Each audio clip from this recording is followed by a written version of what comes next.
Number 1। Number 2, x ray का मतलब क्या है जी? मतलब हर परिवार में जाना, घर घर छापा मारना, अगर किसी अनाज के डिब्बे में किसी महिला ने अपने गहने छपा के रखे हैं, उसको भी एक्सरे किया जाएगा, उनके गहने ले लिए जाएंगे, जमीनों का हिसाब किताब किया जाएगा और फिर उसको रिडिस्ट्रीब्यूट करेंगे। ये दुनिया में एक माओवादी विचार ने सब किया हुआ है, दुनिया बर्बाद हो चुकी है जी। ये पूरी तरह अर्बन नक्सल उस सोच का सीधा सीधा प्रगटीकरण है और इसलिए मैनिफेस्टो आने के 10 दिन तक बाद भी ये जो जमात आए दिन लिखापट्टी करती है ना, वो चुप रही, उनके प्रोटेक्शन में चुप रही है। तब मिलके मेरी जिम्मेवारी बन जाती है कि देश को जगाना कि भाई देखिए आपको लूटने की ये तरकीब हो रही है। और दूसरा पार्ट है, डॉक्टर मनमोहन सिंह जी वगैरह उन्होंने हर बार कहा है कि भाई जो भी संपत्ति होगी इस पर पहला अधिकार किसका होगा। तो हिसाब किताब वो साफ है, वो क्या करना चाहते हैं। आपने ये सवाल भी उठाया है। 2006 का एक वीडियो जो वायरल हो रहा है जिसमें मनमोहन सिंह जी ने कहा है कि गरीब मुसलमानों का पहला अधिकार रिसोर्सेज पर है, ये उन्होंने साफ कहा है। आपने उसको मैनिफेस्टो में भी ये बात पॉइंट आउट की है कि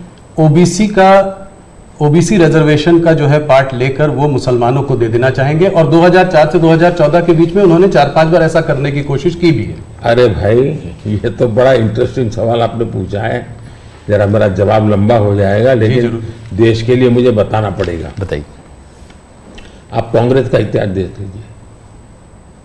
90 के दशक से ये मांग उठी है देश में। समाज का एक बहुत बड़ा तबका है जिसको लगता था कि हमारे लिए कुछ होना चाहिए, उसके लिए आंदोलन हुए हैं। 90 से पहले कांग्रेस ने पूरी तरह इस बात को खारिज कर दिया, उसका विरोध किया, उसको दबाने की कोशिश की है। यानी 90 के पहले का उनका दशक है। फिर उनको जितनी भी कमीशन बने, जितनी कमेटियां बनाई, उसके भी रिपोर्ट्स ओबीसी के विचार के पक्ष में आने लगे। अब उनके सिफारिशों को भी वो नकारते रहे, रिजेक्ट करते रहे, दबाते रहे। 90 के दशक में उनको लगा कि भी अब इसको जरा उनकी वोट बैंक की राजनीति के अनुसार उसको टर्न दिया जाए। उन्होंने पहला पाप किया क्या, 90s के दशक में कर्नाटका में उन्होंने धर्म के आधार पर, आपको याद होगा, कर्नाटका में उन्होंने धर्म के आधार पर मुसलमानों को ओबीसी घोषित कर दिया। यानी देश के ओबीसी को नकारना, उस विचार को दबाना, उस विचार को रिजेक्ट करना, लेकिन राजनीति खातर मुसलमानों को ओबीसी घोषित कर देना। केंद्र से कांग्रेस गई, 2004 तक ये प्लान ठप रहा, उनका इरादा पक्का नहीं हुआ। 2004 में वो फिर आए, तो आते ही आंध्र में मुस्लिम को ओबीसी कोटा ये देना तय कर लिया। मामला कोर्ट में जाके उलझ गया। अब ओबीसी के 27% जो आरक्षण में मिला हुआ है, भारत के संसद ने दिया है, संविधान के मूलभूत भावना के प्रकाश में दिया है।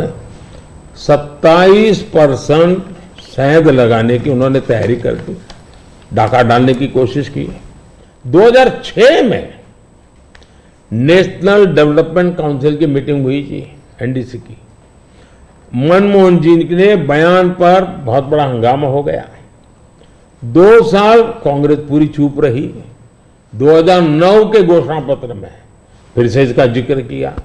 2011 में कैबिनेट नोट है इसका, 2011 के कैबिनेट नोट में ओबीसी के 27% हिस्सा डाका डाल करके उसमें से मुसलमानों को दे देना उन्होंने तय किया जी। 2012 यूपी चुनाव में भी उन्होंने इसकी एक असफल कोशिश की, फायदा नहीं हुआ। 2012 आंध्र हाईकोर्ट ने इसको रिजेक्ट कर दिया, रद्द कर दिया, कानूनी जजमेंट आ गया। एससी में गए, सुप्रीम कोर्ट में गए, वहां भी उनको कोई रिलीफ नहीं मिला। 2014 के घोषणा पत्र में भी धर्म के आधार पर आरक्षण की बात कही है, जबकि हिंदुस्तान का संविधान जब बना तब तो कोई आरएसएस वाले, बीजेपी वाले संविधान सभा में नहीं थे। बाबा साहब आम्बेडकर जैसे लोग बैठे थे, पंडित नेहरू जैसे बैठे थे, सरदार वल्लभ भाई बैठे थे, देश के कई महापुरुष बैठे थे। उन सब ने लंबे चिंतन के बाद तय किया था कि भारत जैसे देश में धर्म के आधार पर आरक्षण नहीं दिया जा सकता। 2024 के चुनाव में आप देख रहे हैं उनका मैनिफेस्टो, और मैंने कहा इस पर पूरी तरह मुस्लिम लीग की छाप है, यानी मुस्लिम लीगी नीतियां उन्होंने अपनाना शुरू किया। अब ये जो उन्होंने स्थितियां बनाई हैं, मुझे बताइए कि देश के लोगों को ये जिस प्रकार से संविधान की धज्जियां उड़ा रहे हैं, जिस प्रकार से लोग बाबा साहब आम्बेडकर को अपमानित करते हैं, एससी एसटी के आरक्षण पर भी खतरा, तलवार लटका देते हैं, ओबीसी का तो जीना मुश्किल कर देंगे। क्या मुझे देश की जनता को प्रशिक्षित करना चाहिए कि नहीं करना चाहिए?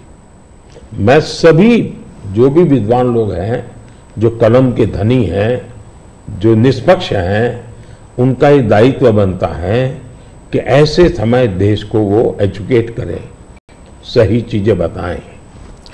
कांग्रेस का कहना है कि उन्होंने ऐसा स्पेसिफिकली नहीं बोला है, जो कि उन्होंने मैनिफेस्टो में बोला है। उसमें लिखा है कि इनकरेज और असिस्ट करेंगे स्टूडेंट्स को बिलोंगिंग टू द माइनॉरिटीज। उन्होंने ये कहा है कि will ensure minorities receive there fair share of opportunities, ये बोला है। तो इसको आप कैसे पढ़ते हैं, मतलब उनके मैनिफेस्टो को? मुझे पकड़ने की जरूरत नहीं, मैंने 1990 से आपको हिसाब दिया है जी। 1990 का हिसाब देखोगे, उसके बाद आप क्या कहोगे मुझे? अब मुझे उसमें एनालिसिस करने की जरूरत ही नहीं पड़ती जी।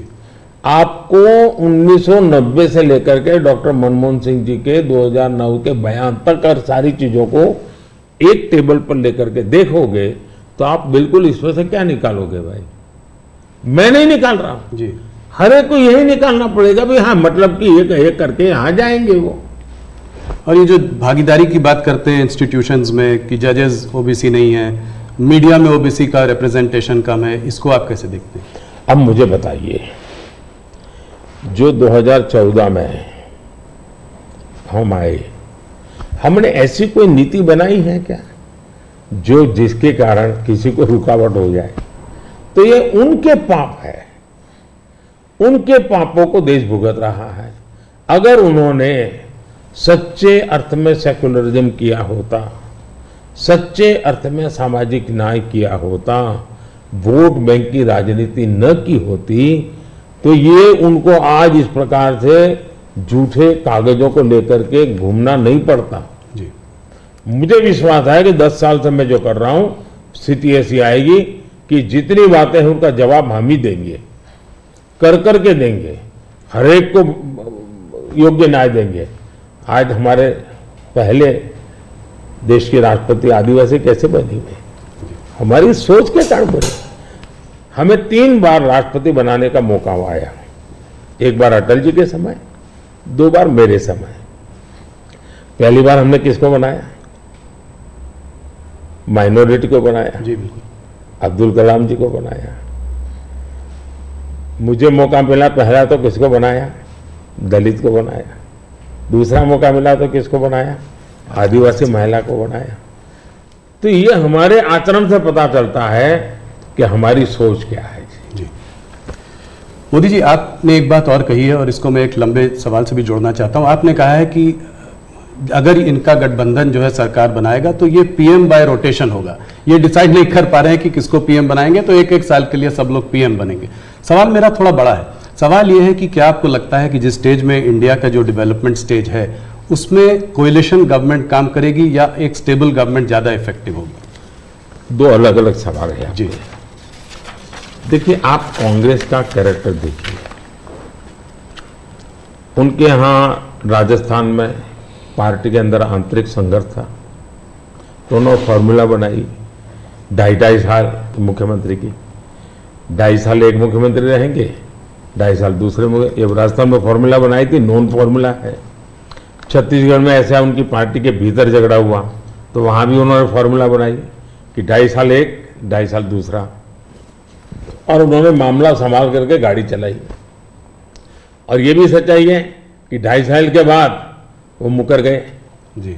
यानी खुद की पार्टी के साथ धोखा किया, खुद की पार्टी के अंदरूनी धोखा करने की उनकी प्रवृत्ति, वो तो एक। इसका मतलब ऐसी फॉर्मूला कांग्रेस के दिमाग में होना ये प्रूवन है उसमें। और मैंने अभी कहीं मीडिया में पढ़ा कि उनकी कोई छोटी सी मीटिंग हुई थी, मीडिया में पढ़ा मैंने, और उसमें ये कहा कि भाई अब आज के स्थिति जब मोदी बार बार पूछ रहा है भाई इतना बड़ा देश किसको सुपर्द करे, आपका नाम तो होना चाहिए ना, इतना बड़ा आप किसी का भी नाम दीजिए जी। कोई तो नाम देना पड़ेगा ना। अरे क्रिकेट की टीम होती है वो भी कैप्टन बताती है, कबड्डी की टीम होती है वो भी कैप्टन बताती है। भाई आप बता नहीं रहे हो कि इतना बड़ा देश दे किसको।